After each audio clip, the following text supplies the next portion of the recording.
Yo, it's your boy Zirk, and I need y'all to sit down for this one because I just found out some shit about Mike Israetel that has me rolling. Remember how we exposed his PhD as trash? Remember how Jeff had a whole breakdown defending him? Well, forget all that because Mike just casually admitted he's turning himself into a damn cyborg.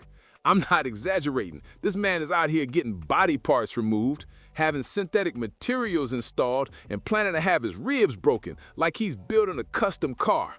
Let's get into this insanity.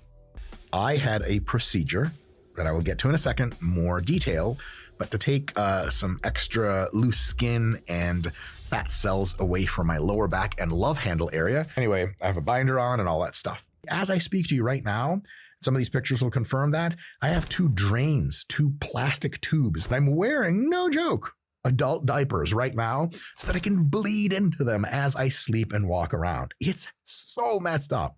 Why did you get plastic surgery? Now that I'm into bodybuilding and I have an aesthetic vision for my physique, a huge limiting factor of mine was that I just had love handles, and when they weren't filled with fat anymore, they were filled with water, and then they just looked like shit all the time. And I was like, fuck this, I can just get them cut out. So I did. I will be going through surgery again, probably at least a few more times. Why?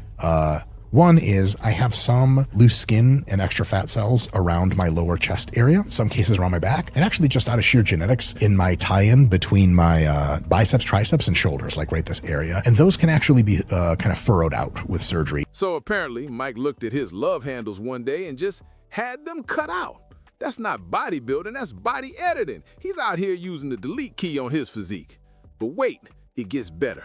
That wasn't his only surgery. Oh no, Mike's been back to the plastic surgeon more times than a real housewife. He's already had multiple procedures done. This man's got more surgeries under his belt than most 70-year-olds, and he's planning more.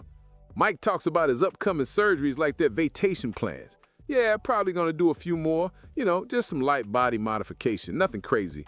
Nothing crazy? My guy, you're scheduling surgeries like oil changes. I do have hypothetical, probable plans for a very ambitious surgery. No matter what body fat I have a big gut, just plain old. And it's really just a genetic laxity of the abdominal wall. It has nothing to do with muscle strength and none of that shit. And so you can plicate the obliques, you can plicate the rectus abdominis, and it brings your waist in. And just in case you were ever going to blow that out, you get a polymer sheath installed around your entire, like a corset sheath. And then it constantly keeps your waist to the size that most people of my leanness have. Okay, now we get to the absolutely insane part. Mike wants to get a polymer sheath installed around his entire midsection, a permanent corset inside his body. Let me repeat that because I need y'all to understand how crazy this is. He wants surgeons to wrap his torso in synthetic material and just leave it there. This man is getting aftermarket parts installed like he's a Honda Civic. This is the most unnatural shit I've ever heard.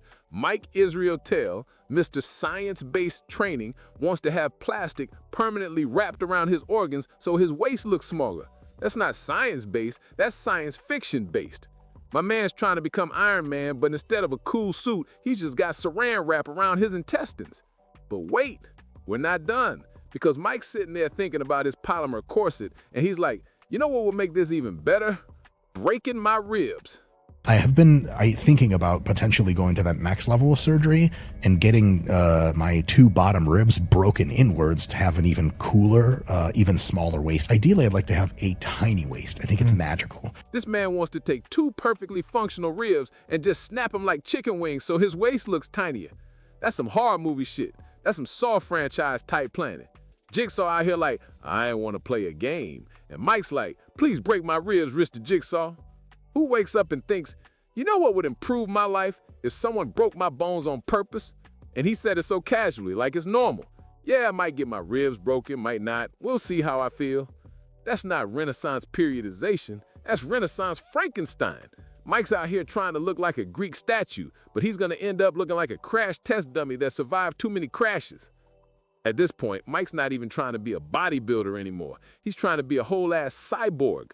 He's got more synthetic materials planned than real body parts left.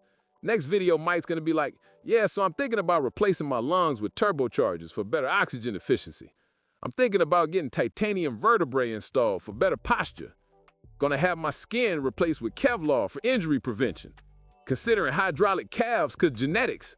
My man's gonna show up to his next competition looking like he just walked off the set of Blade Runner. Does he need piss tests or does he need oil change? Can you imagine going through airport security with a polymer sheath? Sir, what is this synthetic material wrapped around your entire torso? Oh, that's this more permanent corset. I had it installed so my waist looks smaller. Sir, I'm gonna need you to step aside. So if Mike's physique is fake, what does that say about his programs? If Mike couldn't build the body he wanted using his own methods, why would your body respond to those methods? If Mike, with all his knowledge, experience, and resources, still needed surgery to look how he wants, what chance do you have just with his program? That's not a good business model, my guy. Imagine if Planet Fitness had obese employees.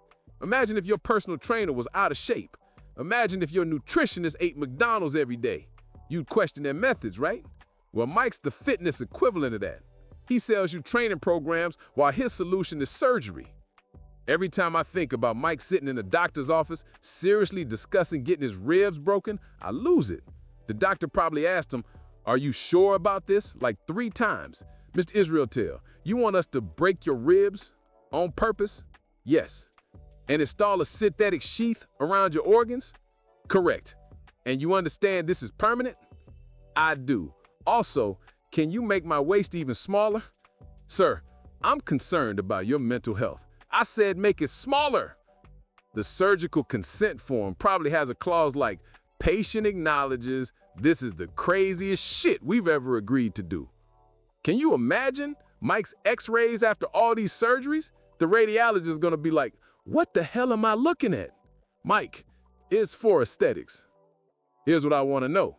After all of these surgeries, the liposuction, the skin removal, the polymer sheath, the broken ribs, the multiple additional procedures, what if Mike still don't like how he looks? What's next? More surgery? At what point does Mike just accept that maybe, just maybe, the problem is not his body? The problem is his expectations. At some point, you gotta accept your genetic limitations. Not everyone can look like Phil Hitt or have a waist like David Lade. Look, at the end of the day, Mike can do whatever he wants with his body. It's his body, his money, his choice. But as someone who sells fitness programs and positions himself as an expert, this is hilariously hypocritical.